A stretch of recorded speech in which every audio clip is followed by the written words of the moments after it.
Welcome to the webinar 2023, A New Lunar Odyssey, a discussion on India's new space renaissance, organized by the Space Diplomacy Lab together with the Duke India Initiative and the Sanford School of Public Policy. A special thank you to the Trent Foundation for their support. The Space Diplomacy Lab webinar is the first of a series that focuses on the emerging age of lunar exploration. In the series, we explore the diplomatic implications of governments' programs and private corporations' projects to establish a long-term presence on the lunar surface for scientific and commercial purposes. Last month, India became the fourth nation after the US, Russia during the USSR time, and China to successfully land a spacecraft on the lunar surface, and first to land near the lunar South Pole, an area of great scientific interest. What are the economic, diplomatic, and political implications of the ongoing rush to the moon, now that the most powerful nations and large corporations are preparing for a long-term presence on the moon? What norms and regulatory steps need to be established and agreed on by global actors to ensure that questions of extractive activities and sovereignty claims on the lunar regality are deconflicted before they can threaten the safe and sustainable future for the closest celestial body to the Earth? Today, we are extremely honored and pleased to have a conversation on India's space policy and India's also commercialization of space with our guest speaker, Dr. Rajagopalan, the director of the Center for Security Strategy and Technology at the Observer Research Foundation in New Delhi. Dr. Raji was the technical advisor to the UN group of governmental experts on prevention of arms race in outer space. As a senior Asia defense writer for the Diplomat, she writes a weekly column on Asian strategic issues. She spent several years at the National Security Council Secretariat of the Government of India as Assistant Director. Prior to joining the NSCS, she was Research Officer at the Institute of Defense Studies and Analysis in New Delhi. She's the author of 9 books, including Space Policy 2.0, and then she published research essays in edited volume and in peer-reviewed journals on security, space policy, and in the nuclear strategic analysis. She contributes essays to newspapers such as the Washington Post, the Wall Street Journal, Times of India, and the Economic Times. She has been invited to speak at international fora, including the UN Disarmament Forum, the UN Committee on the Peaceful Uses of Outer Space, and different conferences in Europe, Asia, and in the US. Thank you for being here with us today. So the format after Dr. Raji's initial remarks, my colleague and co-founder of the Space Diplomacy Lab, Dr. Schmidt, will open the conversation with members of the Space Diplomacy team. Dr. Gray, a SSS fellow at the State Department, and Ambassador Pearson, former US Ambassador to Turkey and Director General of the State Department, who is also part of the team. The audience should ask and could ask questions at any point in time through the Q&A function, and Dr. Schmidt and I will ask questions on behalf of the audience. Thank you very much again for accepting our invitation, and thank you for taking the time. I know it's late in India, but hopefully it's not going to be too late for you. Thank you. Thank you. Good morning, good evening, wherever all of you may be joining from. First, let me thank the Space Diplomacy Lab at the Duke University, especially Giovanni and Ben, for this invitation to me to share some thoughts on the India's space policy, but also the lunar focus, the competition diplomacy that we see increasingly over the last few years. So to start off, it's been, of course, more than 5 decades since Neil Armstrong set foot on the moon. changing the course of space exploration. Since then, there have been several human space missions, crewed missions by NASA, and several more uncrewed missions by the Soviet Union, European Space Agency, Japan, China, and India, all of which returning to Earth with samples from the surface of the moon. But more recently, in 2019, the Trump administration took the decision that the US was returning to crewed missions, not only to the moon, but to Mars and beyond. President Trump said that the US missions are also meant to use the lunar surface as a crucial training ground and as a technology demonstration test site in order to undertake human missions to Mars and across the solar system. But the US is not the only one eyeing these ambitious missions. China too announced big plans for its moon missions. Even as space agencies around the world were applauding China for its soft landing on the far side of the moon in January 2019, Beijing revealed its plans for additional lunar missions that would set a firm foundation for a possible science and research base on moon. Clearly, the historic landing gave a huge boost to China's confidence in undertaking complex space exploration missions. And of course, many more accomplishments and ambitious targets have been set by China. And this is only the beginning of China and its lunar aspirations. In fact, this July, some additional information became available regarding China's lunar plans. Citing a China Manned Space Agency engineer, a media report talked about as to how China plans to send 2 rockets to the moon by 2030, one carrying the spacecraft that will land on the surface and the other transporting the astronauts. And the 2 rockets together will enter the moon's orbit, and after a successful docking, the astronauts will enter the lunar lander. And this is supposed to be, the twin rocket plan is supposed to overcome China's long-standing technological hurdle in terms of developing a heavy-duty, large rocket powerful enough to send 2 astronauts and the lander probe. But in the Indo-Pacific, China is not alone in pursuing such goals. Asia has other contestants in outer space. Both Japan and India have been eyeing the expansion of China's military space program under the leadership of the People's Liberation Army. The changing balance of power dynamics in the region, along with the troubled history among key Asian powers, are likely to lead to competition in outer space domain as well. Even though China has time and again reiterated that its space program is a peaceful one, there have not been too many takers in the region for sure. On the contrary, China's achievements are driving India and Japan to collaborate with each other in various missions in the coming years. More recently, India's lunar mission hit the headlines. The successful Chandrayaan-3 mission is significant in so many ways. This was, of course, launched on a GSLV Mark III heavy lift launch vehicle from southern India and traveled for more than a month to land on the surface of the moon in the 3rd week of August. This is a clear demonstration of how far the Indian space program has come in terms of its technological achievements and sophistication. The successful launch made India only the 4th country in the world, the other 3 being the US, USSR, and China, to do a soft landing on the moon. It again goes to show that these missions are still very complex, and we know how complex it is. Just a few days prior to the Indian mission, there was a Russian Luna 25 crash landing on the moon. And of course, this was India's 2nd attempt at landing on the moon. Chandrayaan-3, in fact, comes 4 years after Chandrayaan-2 that had a hard landing on the moon's surface in 2019 after the mission reached the lunar surface, but it ultimately failed because of a communication breakdown between the craft and the ground station at an altitude of just 2.1 kilometers from the surface of the moon. So Chandrayaan-3 mission represented a major triumph for India and its space agency, civil space agency, the Indian Space Research Organization. This was the first time that India was doing a touchdown on any non-terrestrial surface. Landing on any such surface, of course, brings with it difficulties that is of an order of magnitude larger than the missions that India has conducted so far. And adding to the complexities was the fact that India was landing on an unmapped section of the lunar surface. And India, of course, became the first country to land on the southern polar region of the moon.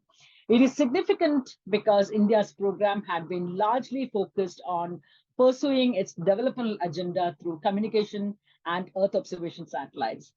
Nevertheless, there has been some focus on space exploration lately. So even as this is a major achievement for India, The way I look at it is a logical step for India in terms of its evolution of the Indian space program. Because when you look at it also in terms of the larger context, after the initial space race between the US and the Soviet Union, the pursuit of such accomplishments was considered unnecessary because outside of the bragging rights, these kind of missions were not seen to have much value in terms of scientific or otherwise. And even the bragging rights lost some of its value once the US landed Neil Armstrong on the moon. But these pursuits seem to have become now all of a sudden important for a number of reasons. One is that the practical value of these missions has grown. There is increasing interest in space mining, with many countries now seeing that as potentially viable and putting a lot of investment into exploring this particular possibility. Even a tiny city-state like Luxembourg has made significant investment into this. Advances in space technology as well as growing need has pushed these new ventures. While space mining has not commenced yet, India cannot afford to be left behind if this turns out to be something actually viable. Second, many of today's missions are also geopolitically driven, like the US-China competition. But China's actions, including its lunar missions and plans, get others worked up as well. And that brings me to the next point, which is all of this is also a reflection of the renewed space race. The US-Soviet space race petered out well before the end of the Cold War, but one can see the signs of a new space race along with China's rise.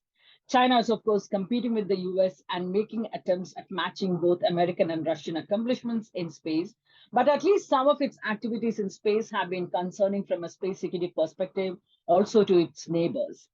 This is much like its behavior in its neighborhood. China's behavior in outer space is also forcing others into greater competition. For example, when China conducted an anti-satellite test, ASAT test in January 2007, that was the first such test in more than 2 decades. The Chinese ASAT test forced other states to do a rethink in terms of their own approach to space, and it gave weight to a sense that among other states that they need to match up or keep pace with China's space activities as well.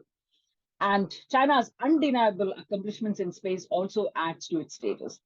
And in fact, this represents another incentive for the Indian space program because India as a rising power also has felt the need to keep pace with China. Indeed, the competition between China and others in Asia, particularly India, has been growing for the last decade.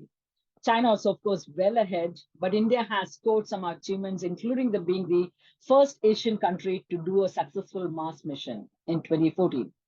China had earlier partnered with Russia to send a Mars mission, a Mars orbiting satellite in 2011, but that was a failure. But China has a much better and, of course, well-rounded space program, and India is having to do a bit of a catch-up game for a while.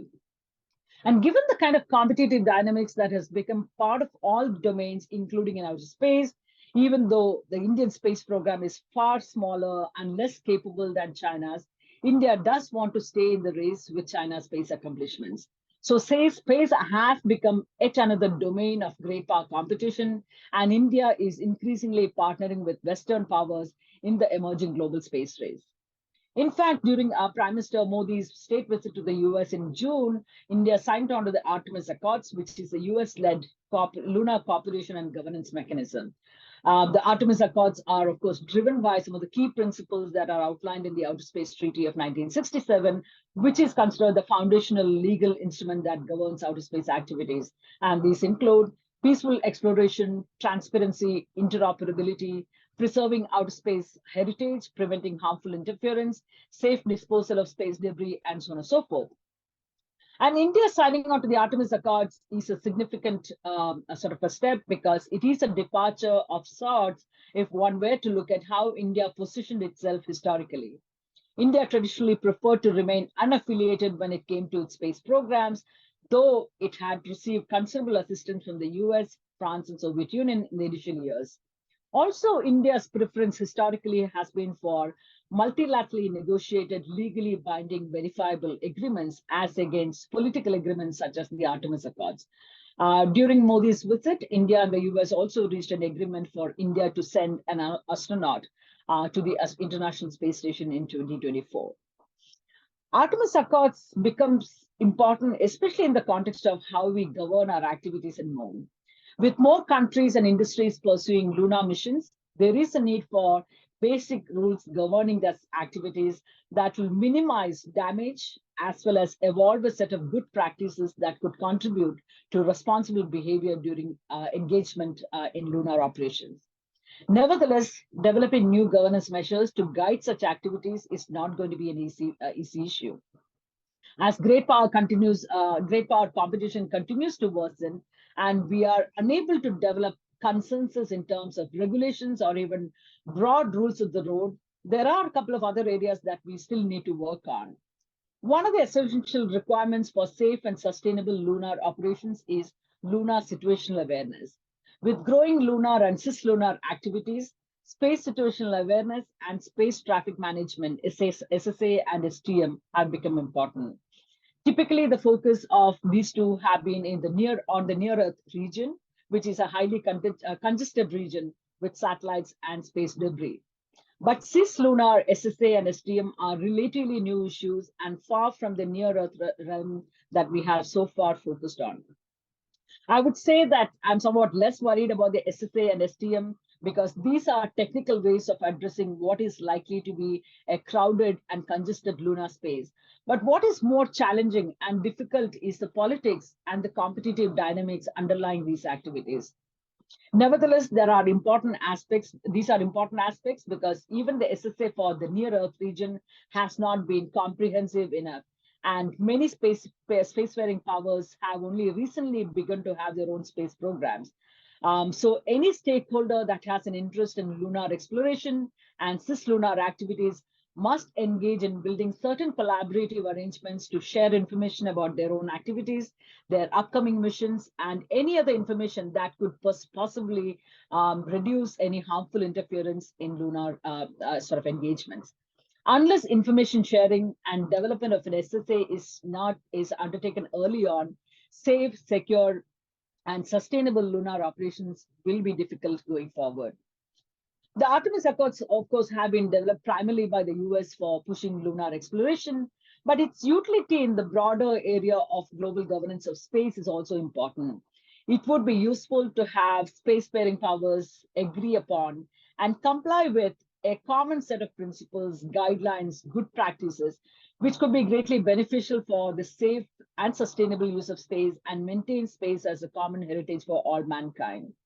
This is only a political commitment for ensuring better compliance with the commitments that state parties have already made by being parties to the OST, the Outer Space Treaty, and its 4 subsidiary agreements. With more of such activities, the need for a few basic rules spelling out rules of engagement has become critical. These basic rules of engagement are key in order to minimize accidents or incidents in lunar space, as well as to develop a shared sense of how each stakeholder will engage in lunar space. Therefore, the different stakeholders have to develop a set of good practices that could be considered as norms of responsible behavior in lunar space. These could be in the form of norms, guidelines, standards, but developing new norms or binding agreements on or any sort of governance measure has been an uphill task considering the current state of international politics. The major power relations characterized by competition and rivalry, especially that of the US-China rivalry, have not been helpful in this regard. Breaking the current deadlock in multilateral negotiation has not been successful given this growing sense of rivalry. Therefore, the US taking a lead in terms of the lunar exploration is significant because the idea is that it can at least lead to some framing of the broad rules of the road for such engagements. At least a few of the important players will come about. Countries such as China and Russia are yet to endorse or sign the accords. It is important that these countries are also party to such arrangements because both lunar and cislunar activities are gaining more traction with more countries as well as commercial players pursuing such activities. But it seems unlikely that the two will join the Artemis Accords. In fact, in March 2021, China and Russia proposed to build an International Lunar Research Station, ILRS, and the two countries are actually calling on other countries and international organizations to join their endeavor. This was announced at the 58th session of the Scientific and Technical Subcommittee of the UN Committee on the Peaceful Use of Outer Space in April 2021. Both countries have come out saying that all of the partners who will join them will be included from the stage of planning, design, research, development, implementation, and operations. And the ILRS, like the Artemis, includes a number of components, including an Earth-to-Lunar flight system, an auxiliary long-term operation system on the lunar surface, and so on and so forth. It's not clear what kind of support base the Russia-China proposal will get, but it's amply clear that the global community is going to be divided, even with regard to lunar exploration and governance proposal for sustainable lunar activities. It's also clear that, unfortunately so, countries will support either the Artemis Accords or the ILRS based on their political leanings than the merits of each of these proposals. For instance, many of the countries in the Indo-Pacific have been struggling with the choices to be made. In fact, India did face a difficult choice, given that Russia had remained one of India's old historical partners, had wanted India to be part of the ILRS, but the continuing adversarial nature of relationship between India and China meant that there was not going to be any meaningful cooperation between the two countries, even through ILRS. Also, the India-Russia partnership is going through some significant changes, again, making it difficult for India to support the ILRS. And finally, India did make the choice to join the Artemis Accords.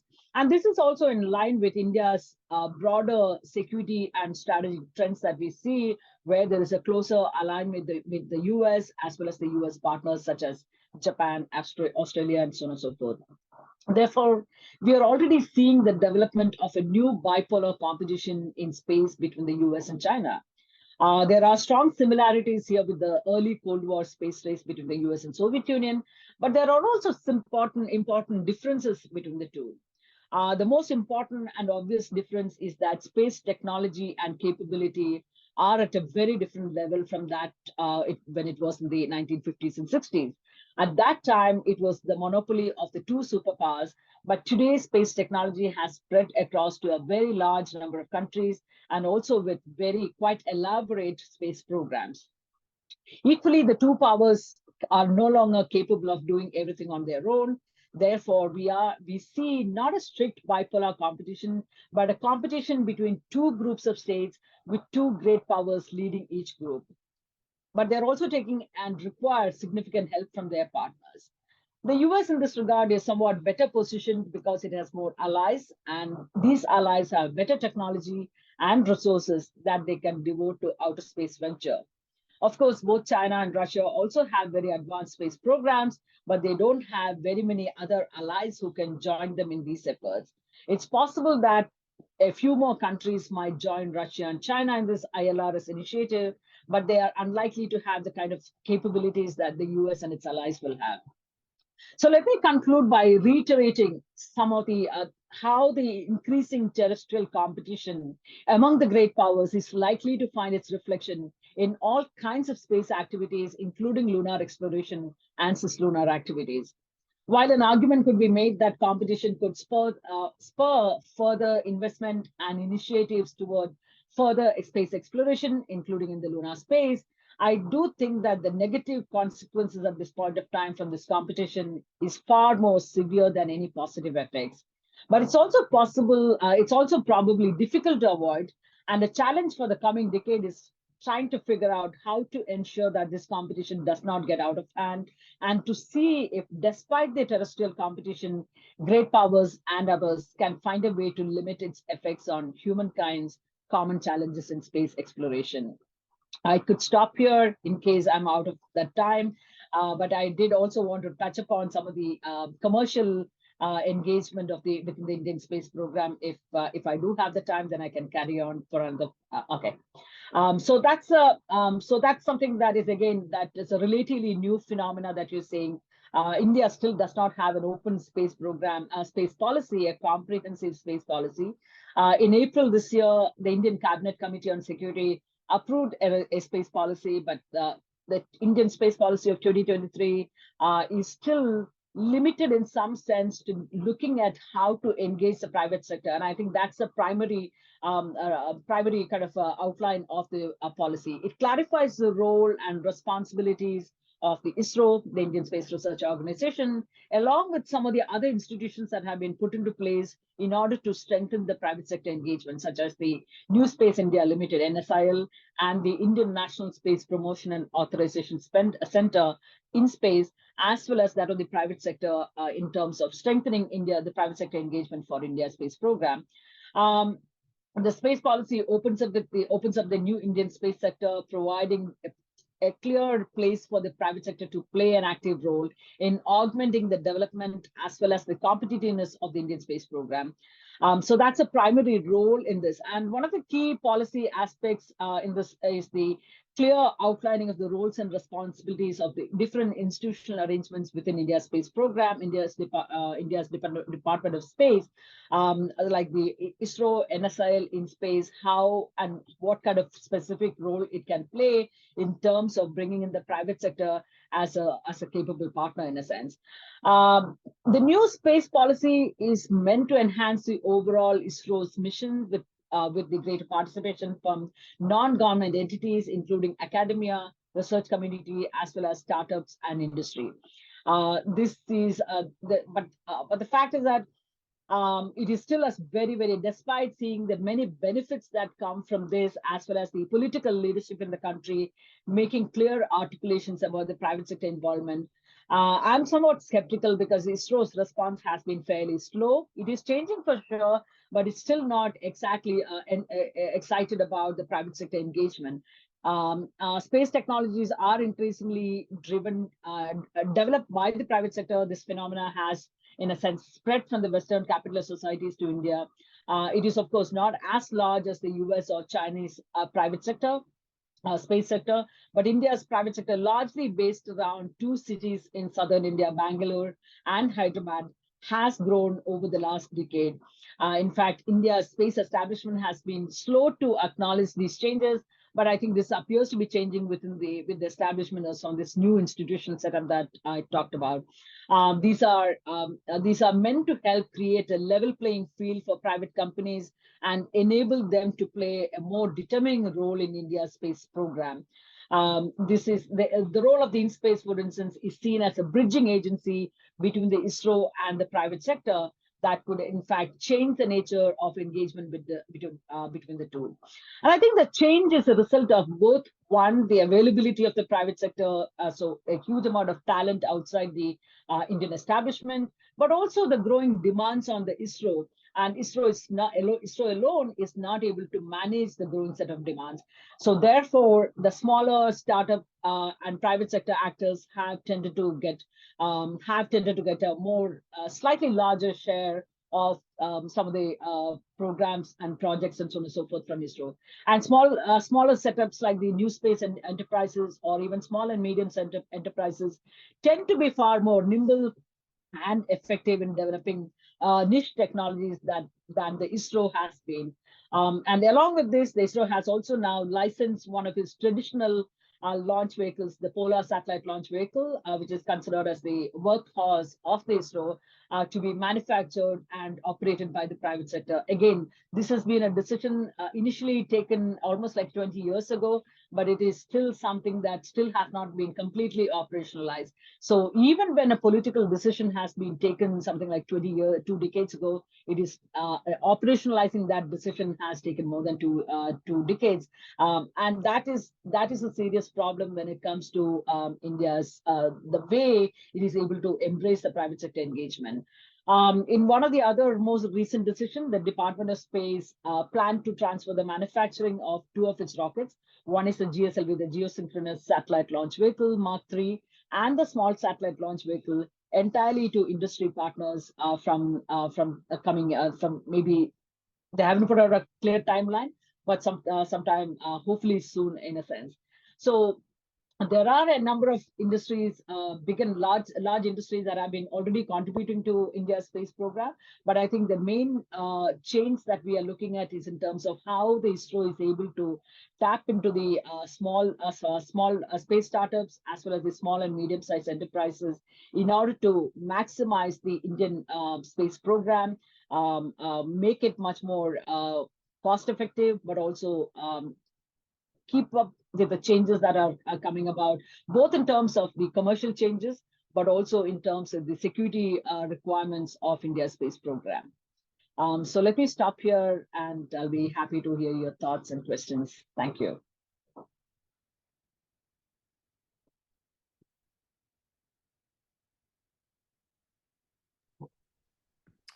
Well, thank you. Thank you so much, Raji. This has been a true tour de force of everything that India's doing in space, both on the government side, on the research side, and on the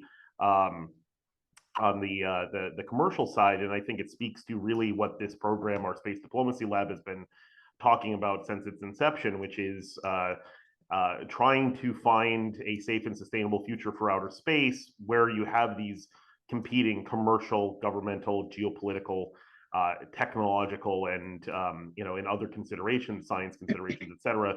And certainly, we're excited to have you here today because this is one of the rare times that we've been able to have kind of, and I said this before we logged in, kind of a rapid response event. And this is, of course, is in response to the Chandrayaan-3 spacecraft and the Pragyan rover that ISRO was successful in launching and landing and operating on the lunar South Pole surface earlier, in just the past few weeks.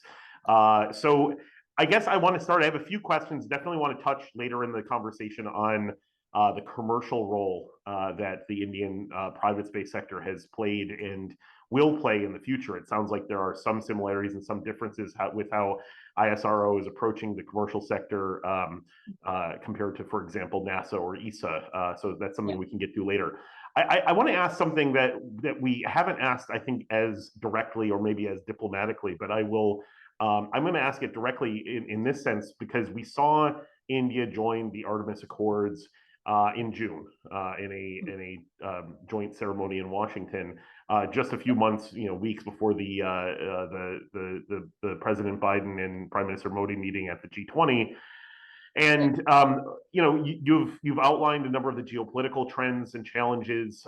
Certainly, U.S.-China competition, U.S.-India competition, or sorry, India-China competition. Yeah, thank you. So, what is the primary motivation? This is something I want to kind of get a sense from each of the Artemis countries, as we have experts from those countries that are following those countries in the program here. What is the primary motivation? Is it setting norms? Is it geopolitical competition? Is it the potential for commercial advancement or technological and science cooperation? Or is it a mix of these? And I think you've touched on all of these. I just would love to hear what you believe India's primary motivation is right now to join the Artemis Accords and where things are going from there. Yeah, thank you, Ben. That's a terrific question. And I would respond to that question by saying that it's a combination of those factors in a sense. But primarily, I think it is in terms of, I think if I have to look at two priority factors that have contributed to India's thinking, India's changed approach to, and therefore joining the Artemis Accords, I think it goes to the one, geopolitical factors. Second is the norm, the ability to get on the ground floor, be part of a small grouping of countries that are actually taking the lead in terms of developing very early steps in terms of developing those norms of responsible behavior. We still don't have a lot of conversation when it comes to lunar space activities and how we want to govern, regulate our kind of activities. What are the kind of good practices that we need to follow? We don't have any clarity on that. We don't have a forum where we are discussing any of these activities at all. So in the absence of that, because currently when you look at the UN COPUS, the Committee on the Peaceful Use of Outer Space in Vienna, or the Conference on Disarmament in Geneva, which is where typically the space security and arms control issues are debated, and the CD has been stalemated for a very long time, for more than 2 decades now. So there is practically no discussions happening in terms of the new sets of new activities that states are increasingly engaged in. And the lunar activities forms part of the new set of activities that states are engaged in. Not just states, there are private enterprises, educational institutions that are also engaged in lunar experiments and so on and so forth. And we still do not have any rules in the road. What kind of regulations do we need to have in place? What are the kind of safety measures? What are the kind of security practices that we need to put into place so that we don't run into each other, our crafts don't run into each other, we don't we don't have accidents or other sort of any incidents in lunar space and pollute the outer space and lunar space environment. So in the absence of all of that, the need to develop those regulations have become absolutely clear. But given the current options that India might have had in terms of the two options are ILRS, the International Lunar Research Station proposal from China and Russia, and the Artemis Accords. Clearly, ILRS is not a feasible option for India, given the kind of geopolitical changes that are happening to India's to India, but also given that India is increasingly partnering with countries like the US. The US-India relations have gone through a sort of a transformative change in the last decade and a half or 2 decades, and I think India has further strengthened its partnership with even US partners, US allies, and so on and so forth. So whether it is Japan, Australia, and other countries. So given that this is like I said, this is in line with the broader strategic thinking within India in terms of who its security partners are, who its strategic partners are, and outer space has become one more area of competition. And if we have to be able to bring about certain regulations, certain norms of responsible behavior, the only option, feasible option that India sees is in terms of working with like-minded partners such as the United States. So the US-led Artemis Accords look to be a very attractive option to India as far as the lunar exploration and governance measures are concerned. Second aspect is, of course, the geopolitical competition, and again, partnering with like-minded countries such as the US and other partners seem like the right thing to do for India from a geopolitical perspective as well. And of course, third is, of course, in terms of, I don't know how much of the lunar private sector industry and private sector participation is seen through the Artemis Accords, but I think that could be a calculation, especially if we are looking ahead and how India might want to strengthen that industry sector participation. I think lunar Artemis Accords possibly will offer some opportunities there as well, especially in terms of creating industry-to-industry linkages between the Artemis Accord partner countries. I think Artemis Accords is again sort of is a useful vehicle to look at that, to explore further cooperation through that. Thank you so much. And I'll just make I'd love to get your sense if you agree with this, but I'm going to make an editorial comment now and say that for this lunar series we're doing this fall for the Space Diplomacy Lab, obviously there was a lot made over the past several months of a lunar space race between Russia and India and these two missions. And in fact, when the media covers it in this way, it's a little bit disingenuous in the sense that these are scientific programs that, for both countries and for anyone that's launching these take years and years of planning, and it's almost always pretty much coincidence that these are going up at the same time, or scientific necessity in the case of when the US, China, and the United Arab Emirates a few years ago sent probes to Mars that were arriving at the same time. That's because of the conjunction of Mars and Earth in its orbit. So, but you agree with that? I think I'd love to get your statement on that for the audience, so we can kind of put that to bed, that is not actually some thing where Modi and Putin said, we're in the next month we're both going to shoot a rocket up towards the moon at the same time. Let's see who gets there first. No, absolutely. It's not a kind of competitive thing. Like you said, these are, purely scientific missions that have been pursued by the scientific establishment from both countries. Both put in a lot of resources, human resources, but also financial, and a lot of their time have gone into planning and executing these missions. And in order to gain a better understanding of the lunar surface and so on and so forth, and a sort of the hard landing or the crash landing of the Luna 25 was an unfortunate success, but it again just go to show the kind of complexities involved. These are still very complex missions, and things can go at the very last minute. Like India's previous mission was like 2 1.1 kilometer from the surface of the moon, when it actually had that ran into the communication glitch in a sense with the. So things can still go wrong, and these are not missions that are planned in a competitive manner. Like you said, there are short periods of time when the sort of windows of opportunities in terms of the alignment between Mars and Earth and so on and so forth, or between the moon and Earth, when the distance is the shortest. Therefore, a lot of the missions come together within a few days of each other and so on and so forth. But it's not something that is planned in a sort of competitive manner, but it's also kind of, each of these missions are meant to strengthen the humanity's understanding of this of the moon, of the space, and so on and so forth. So each of these missions are very, very complex. They're all meant to do the same thing at the end of the day, even though political leaders might have a very different agenda that is driving them.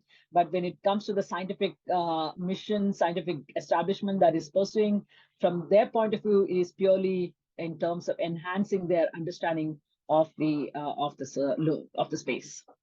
Well, thank you, and that's something that we always say here. Space is hard. That there's no doubt about that. So I'm going to go down the line of our panelists here. Ambassador Pearson, then Dr. Gray, then Dr. Zinalda. So Ambassador Pearson, you first for a question for Raji. Thank you very much, Raji. It was a really excellent. I can't wait to read the record of your talk, but it had so much in it that I couldn't keep up with every good comment and excellent observation. But I know that India's space program began before the Outer Space Treaty was even in place. I know that you were the fourth country to put a probe on the moon. I know you were the fourth country to put the satellite in orbit around Mars. I understand that India is planning a space station in the 2030s or by 2030.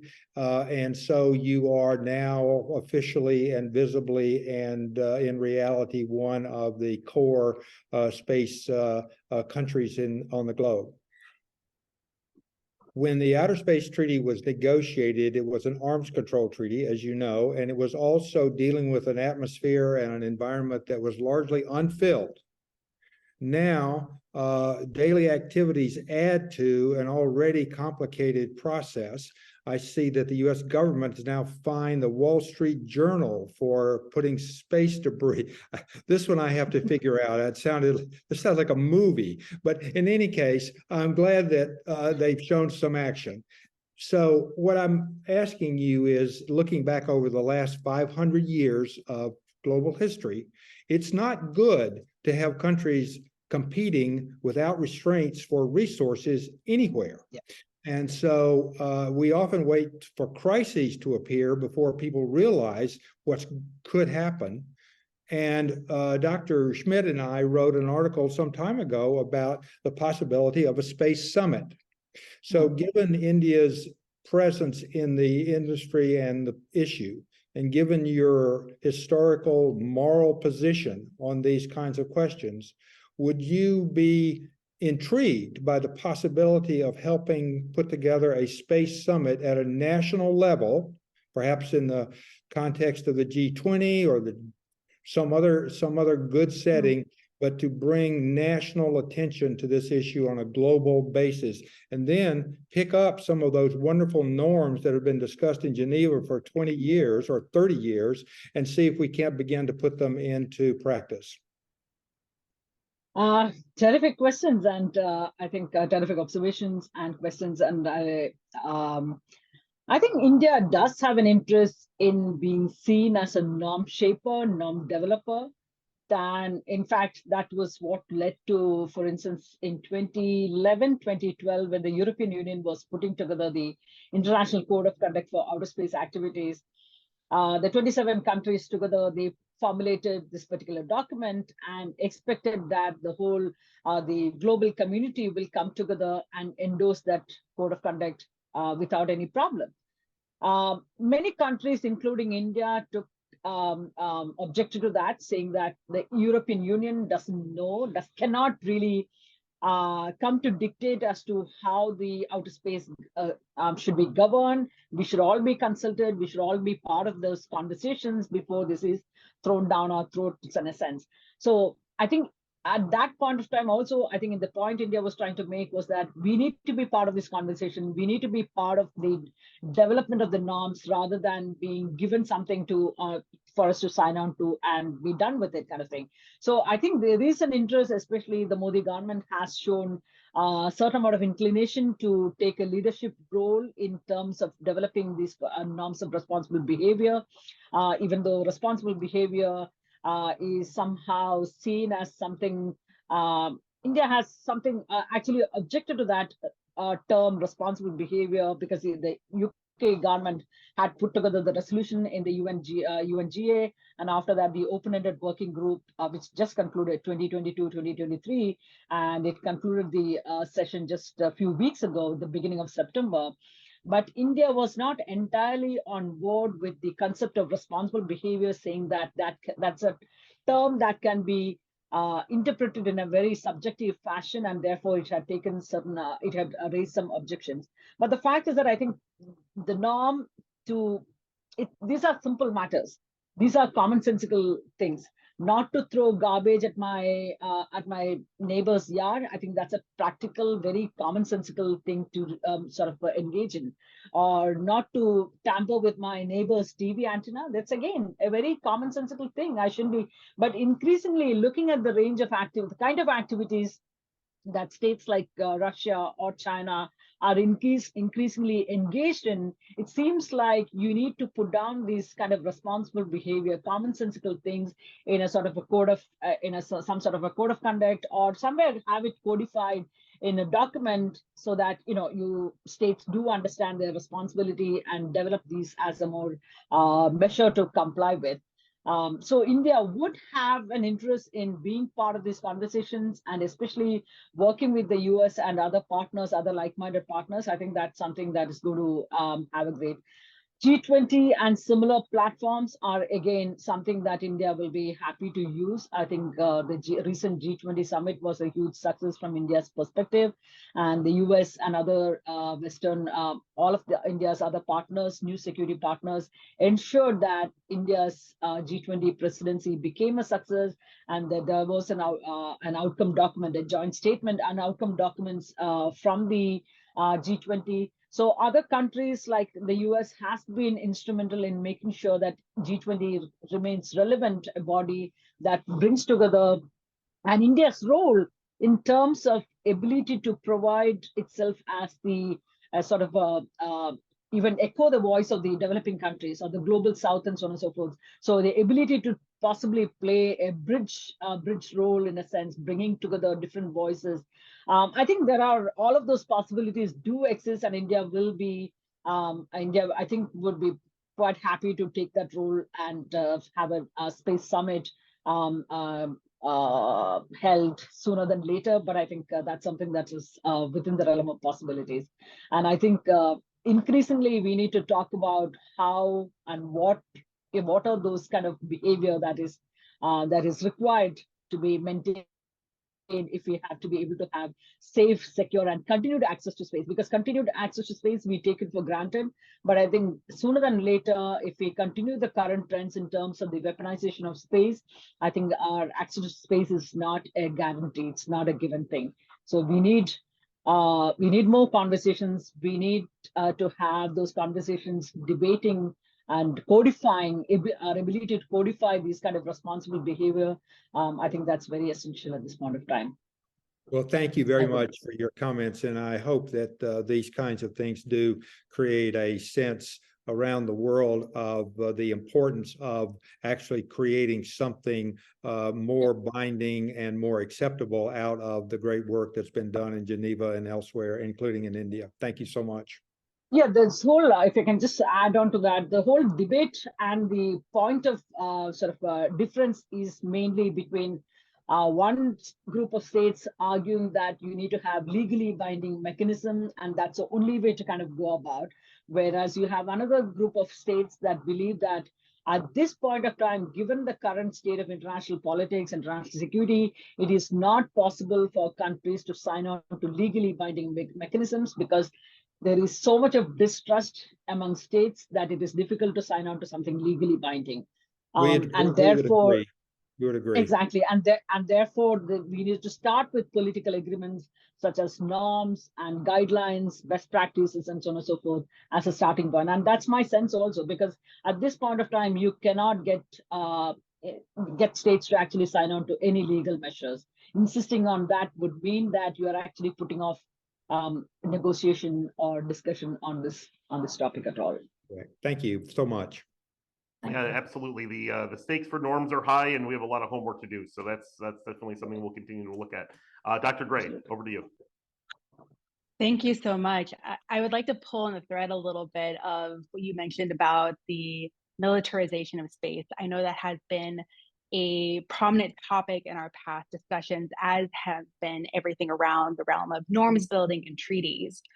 So in light of that, and since I know you have a nuclear security background, I'm wondering, when you look at the lunar surface and the cislunar spaces, since India is now officially, put its foot on the moon, and is also one of the countries that is a nuclear power, are there any lessons learned that India can bring to the table, whether things not to repeat or things to continue for the peaceful use of space from its role in arms control?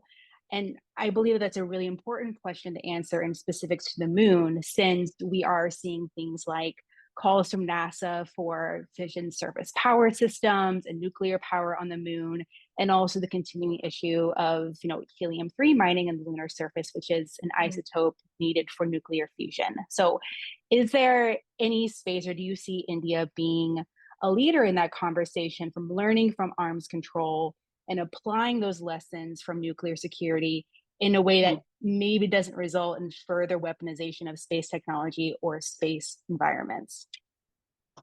Great. Thank you for that question. And in fact, linking up two of my areas of interest, both say space security issues and nuclear security. I'm not able to say whether it is India's own experience, but I can look at one past example in recent times as to how something that has worked informally in the nuclear security sector can be brought to bear in terms of how we debate space security governance issues. And that is the nuclear security summit process. The nuclear security summit process that was started by the Obama administration as it's an informal process. It's not a multilateral, it's not a process that was started under the United Nations and things like that. And initially there was a lot of skepticism around different parts of the world. They were not entirely sure that that was something that was going to be a legitimate process, or that they wanted to be part of that process. But at the end of the 3 nuclear security summit process, you did see more than 100 countries coming together, about I think 120 countries, if I'm not wrong, coming together for the 3 summits. And I think the charismatic leadership of President Obama, I think that helped a great deal, again, bringing a large number of countries in, because Obama was making that appeal for countries to be part of this kind of exercise, even though it is not under the UN and so on and so forth. It's more of an informal sort of a US-led initiative than any formal process. But the fact is that NSS did lead to, there was this concept of gift basket. Gift baskets was something that a country was making a sort of a particular commitment to, in terms of strengthening nuclear security practices. So that did really, I think that's a useful example, that's a useful process that could be looked at in terms of how you could have a similar process. So in that sense, when I look at it, it doesn't have the same appeal at this point of time for the Artemis Accords. Artemis Accords, again, is a US-led informal initiative, but I think that still has, because between 2016 and 2021, things have changed so much in the last 5-10 years. When you are looking at the relations between states have in some cases have built up, but I think, and when you look at the great power relations, it has actually worsened. The dynamics has actually worsened, deteriorated quite a bit. So to have the same kind of support that you did see during Obama's NSS is different from the Artemis Accords and kind of thing.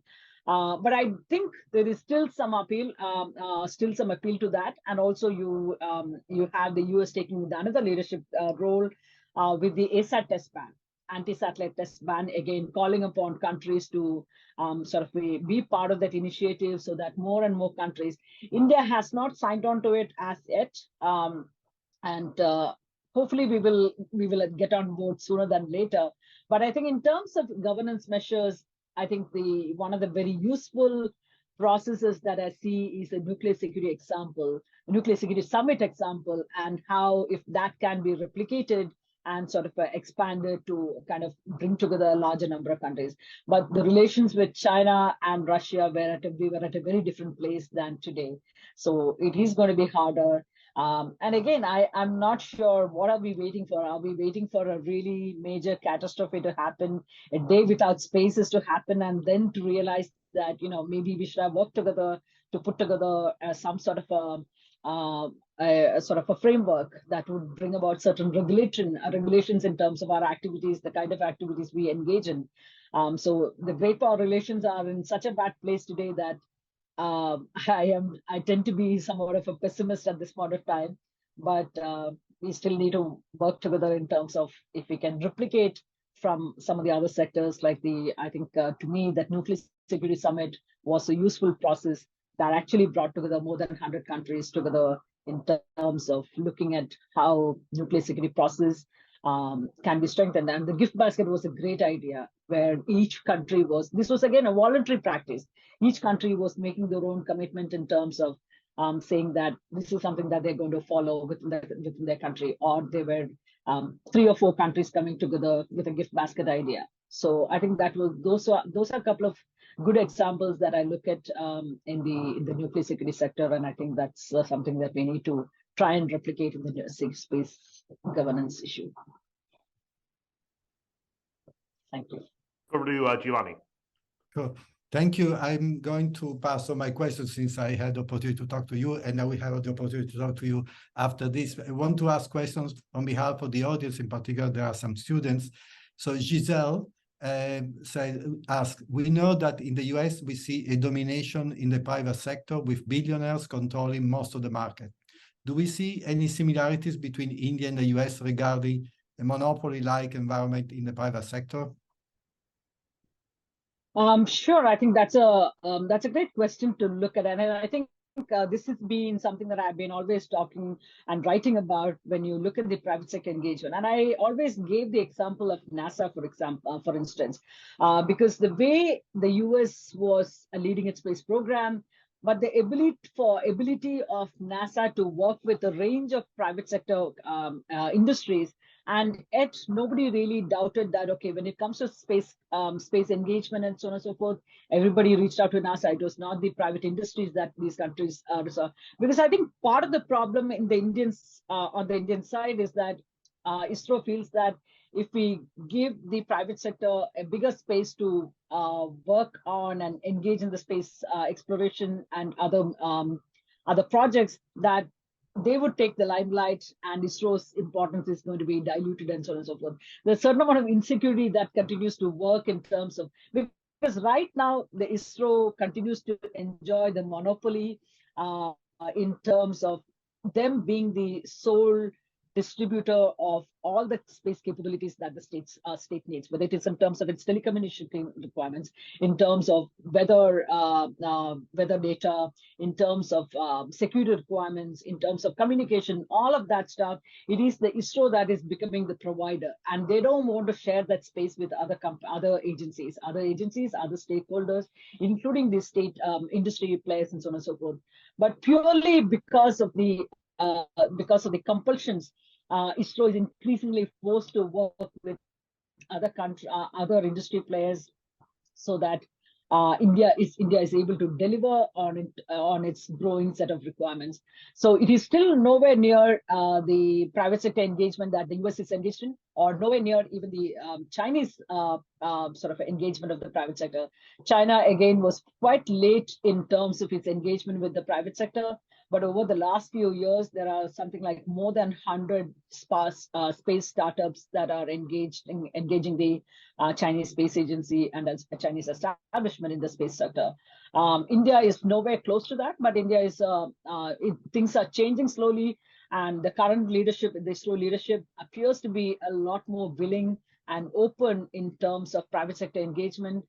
So one could possibly imagine that India will get a lot more active in the coming days in terms of the private sector engagement, because if India has to stay competitive in terms of its ability to get a fair share of the global commercial market, but also in terms of meeting its own growing set of requirements, India has to step up its ability to deliver. And that comes from not just ISRO's capability alone, it has to engage India's private sector. Without that, I think India is going to lose the space competition. So we are not there yet in terms of a competition. It's sort of a comparison with the US or China, but we are getting there slowly. Thank you. And this question, you touch upon some of the issues that are raised in the next question, but there is the last part I would like to stress also the involvement of the Global South. So do you see the new era of space development being dominated by global economic geopolitical powers such as US, China, Russia, India, etc., or is there room for other countries to get involved? And I would add, especially from the Global South. Absolutely. I think many countries, especially in the developing world, whether it is in Latin America or Africa, or even in parts of Asia, many countries have just begun to appreciate what space can do in terms of its ability to change their lives, in terms of social aspects, in terms of economic, in terms of meeting the developmental goals and so on and so forth. So space as part of the SDGs, Sustainable Development Goals, are increasingly seen as something that is very, very important. So that is beginning to gain a lot of attention. So space is where it, while on the one hand, it is dominated by countries like US, China, Russia, India, Japan, European Space Agency, and so on and so forth.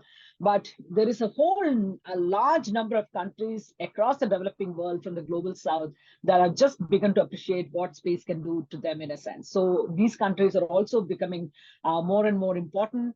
And there are a large number of programs under the United Nations, but also the regional space agencies. In the Indo-Pacific or in the Asia-Pacific, you have two organizations, one led by China called the APSCO, Asia-Pacific Space Cooperation Organization. Then you have that is under the Chinese leadership. Then you have a different organization, APRSAF, under the Japanese leadership, with which India is partner of. And both of these, again, offer a lot many more opportunities in terms of strengthening collaboration with developing countries. Similarly, the African Union has taken the lead in terms of its ability to provide space technology cooperation with other countries. And each of the major powers are actually engaged in reaching out to other countries. This is also part of the space diplomacy increasingly. So India, Japan, all of these countries are increasingly working with a number of developing countries who don't have the technical knowledge, who don't have the technology, who don't have the capacity in-house. So each of the major powers, as part of the geopolitical push and part of the space diplomacy, but also genuinely in terms of developing, helping these countries develop space capabilities so that they also enjoy the benefits of using space. So there is space cooperation, space technology sharing, all of that is becoming important aspect of the major power interactions with the Global South and the developing world as well. Thank you. Another student, Josh, is asking, what is the current public opinion of aerospace in India? Is it a popular government endeavor, and is it something that is emphasized in the education system? Terrific question, because I think when I look at since Chandrayaan-1, India's first moon mission in 2008, I think the larger Indian public has got excited about what India is doing within the space sector. And but particularly since the 2014 when India did the Mangalyaan mission, India's mission to Mars, and of course Chandrayaan-3, each of these missions have become such a the public is really excited about what India is able to offer. Especially many see that India has a very small budget with which it operates. The India space budget is fairly small, very small budget. But with that, and in the ISRO, the Indian Space Research Organization, is also one of the rare public service institutions that has actually delivered to India and made some important achievements in a sense. So the Indian Space Agency enjoys a lot of respect, enjoys a lot of public support, public and political support within the parliament, but also the larger public support for the ISRO and the space program. Space Agency is it's loud and clear. One could see the excitement, whether it's before the Chandrayaan mission or the Mangalyaan mission, the Mars mission and the Luna missions. One could see the broad support base that it enjoys within India. It is, and I think this has also been important in the context of this has actually has enabled or facilitated the sort of a greater interest in STEM education, for instance. These missions have importantly highlighted the possibilities of within the science and exploratory kind of a space exploration, exploratory aspects of India's space program has been very, very useful in terms of the education, getting the next generation excited about STEM education, getting excited about space. So even from that perspective, it's been very, very very important. And of course, the public and political support for these missions for the Indian space program itself is very high. They do enjoy a large support within the country. Thank you. Back, Ben. Well, thank you. I guess the other thing I wanted to get a sense of, Raji, is as the private sector space industry is built out across India, to what extent is it becoming enmeshed in supply chains for space across the world in terms of technology development, versus for technology development for payloads of spacecraft or space technology, and to what extent is it building out a private launch capability? And the reason I say that is that there's obviously throughout both of those areas of the industry a lot of norms that need to be built out, both in terms of operational issues with spacecraft payloads. Certainly, our program here has looked a lot at space debris, but also at the role that satellites have in frequency domain licensing issues and things like this, to all of the sort of deorbiting issues from launch capabilities. We've seen this and talked about this in our program about the Long March 5B rockets from China, which don't have a suborbital, either a suborbital trajectory that has a controlled descent into a unpopulated area, in the ocean, or else has a controlled, retro rocket system, which has created a lot of concern and a lot of the literal sky is falling headlines that we've seen over the past few years on that front. Thank God no one's been hurt on the surface. Exactly. But to what extent are those two areas of the commercial space industry being focused on in India, and how are they approaching the norms associated with them? So the commercial engagement in India is still quite limited, I would say. For the first time, one of the private sector new space firm actually built a rocket, and that was launched at an ISRO facility. That was the first major sort of a private sector engagement that one did see. But till then, till recently, the Indian private sector engagement with the ISRO has been limited to sort of manufacturing satellites at best, because ISRO did not have the capacity to. So just to give an example, so India has a very small version of the GPS called the navigation, India's own indigenous navigation program. And one of the 7 satellites that was launched as part of that was found different for some reason. There was a mechanical failure, and there was an immediate need for a replacement satellite. And ISRO already had the different timelines for various things. They did not have the in-house capacity to develop a satellite immediately for that part of the NAVIC. So then they outsourced that particular job to another on small, medium-sized enterprise, brought them in and to manufacture that satellite.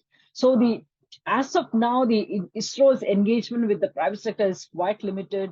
ISRO is more like, okay, I don't have this capacity in-house at this point of time. I do have the capability, but I don't have the capacity to do it. So I'm going to outsource this particular thing. So that's an outsourcing model really has not changed. It has not given the ISRO, has not given, ISRO still maintains the role of some sort of a gatekeeper than a facilitator. So they still control what is it that is required. And I will tell you the exact requirement that is to be done by the facilitated by the private sector, but I'm not giving a free hand to the private sector to think. It's not the Western model as set. We may get there sometime in the future.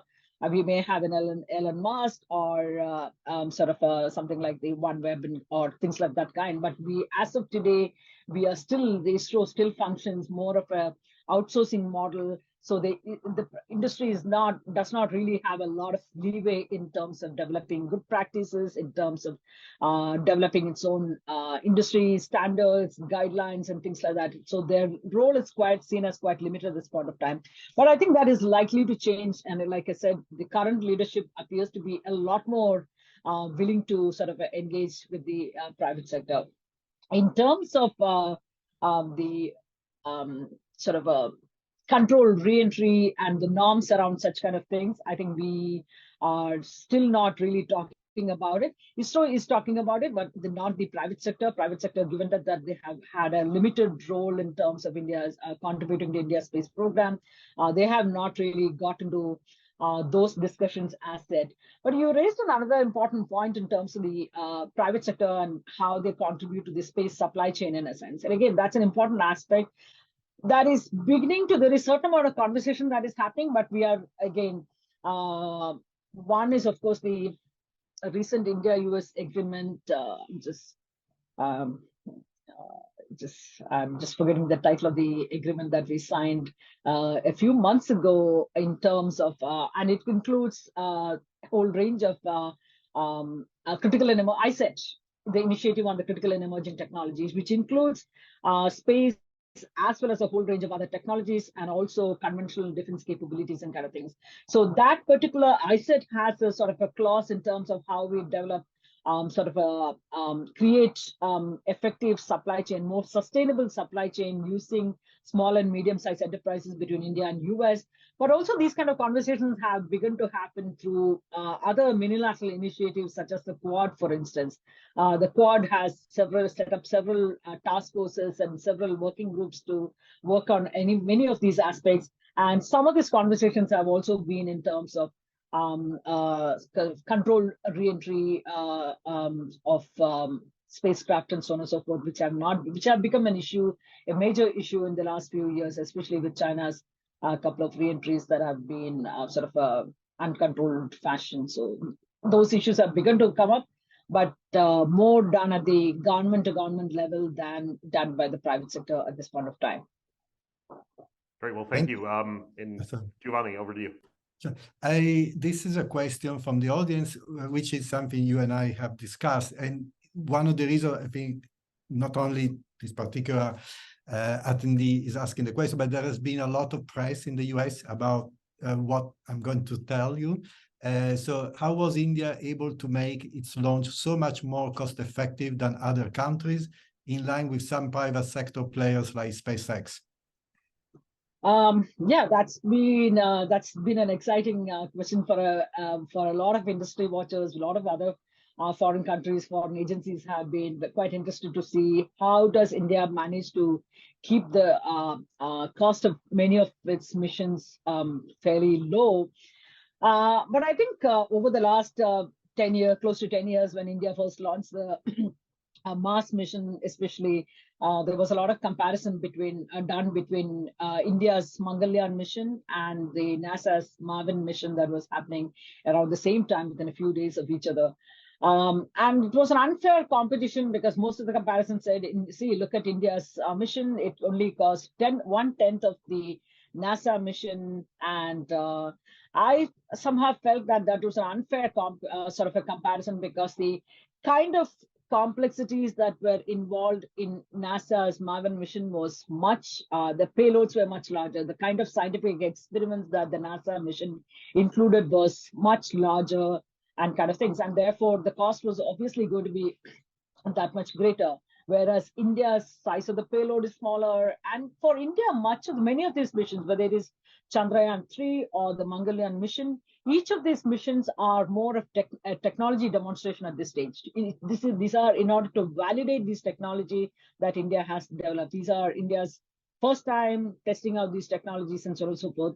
So these are more of technology demonstration than India undertaking complex scientific experiments. So obviously, and of course, these are also done on both for the India's Mangalyaan mission, for instance, was done on a PSLV. PSLV, the Polar Satellite Launch Vehicle, has been developed in-house by ISRO, and this has been literally a workhorse of the ISRO.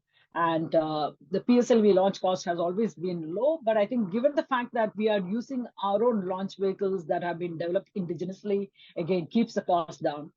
For a larger payloads and kind of thing, India traditionally sent it out to the French. French have been launching many of the Indian large payloads and so on and so forth. But given that India's missions, these scientific exploratory missions have been fairly small in terms of the scope and in terms of the scale, it has been able to do with its own launch vehicles, again, keeping the cost of these missions fairly low. But it's unfair in some sense to make a comparison between NASA's much complex missions and India's more of a technology demonstrator missions at this point of time. Thank you very much. I think that we came to the conclusion of the event, and if you would like to say a few words before we close the event, and then we will say just a couple of things. Yeah, sure. Thank you for this opportunity. This has been a terrific conversation. The only thing I would end with in terms of India's space policy is that India has done fairly well in terms of, given the small budget with which it operates, it has done fairly well in terms of its space exploration, in terms of delivering to the social and public good of the country with its Earth observation, remote sensing satellites, and so on and so forth, communication satellites, and so on and so forth. But one of the areas that India has to focus on is in terms of bringing out a comprehensive national space policy that would integrate both the commercial and the national security requirements in a balanced fashion. And I think as well as the need for a military space policy for India, because if you have that kind of a clearly articulated policy, it's also important in terms of sending, it's a useful message tool for messaging both your friends to as well as your adversaries and so forth. So I think a more comprehensive space policy is something that India is still lacking in, and that's something that India needs to work on. But otherwise, I think the Indian space sector, like I said, is one of the rare public sector institutions that has done well in India well in terms of what it has been able to achieve. Thank you very much. Thank you so much again. Thank you. To add something, Lindsay, Bob? Just to express my gratitude and to say that, we are incredibly grateful for your time and also very intrigued and excited to continue monitoring, watching, collaborating with India and its fantastic space program. It's truly exciting to see, more global powers beyond just the two initial space race. Now, more outside of Earth's orbit and on the moon. I'm really excited for the way that this dialogue is going to continue, and really appreciate you sharing that with our team and also with our community. So thank you so much for your time and your expertise. Thank you. Thank you for this very kind words. Raji, I just want to thank you for the generosity of your time at a very late hour in Delhi, and have a good night's sleep. And thank you very much for everything you've given. Thank you so much. Really. And I'll just say thank you so much. And the one thing I'll add on to that list of kind words is that we're cheering on the Indian space program as well from here in the Space Diplomacy Lab, and are so excited to see what comes with the solar mission that's underway just a few weeks ago, and see what comes next, especially with respect to space cooperation through the Artemis Accords and things like this. So thank you so much for your time, and appreciate you being here on a late hour, as Ambassador Pierce said. Thank you. It's been a great, it's given me a great pleasure. Thank you so much. So thank you very much on behalf of our community, and we'll stay in touch. Thank you. Keep looking up. Yeah. Thank you. Take care. Bye.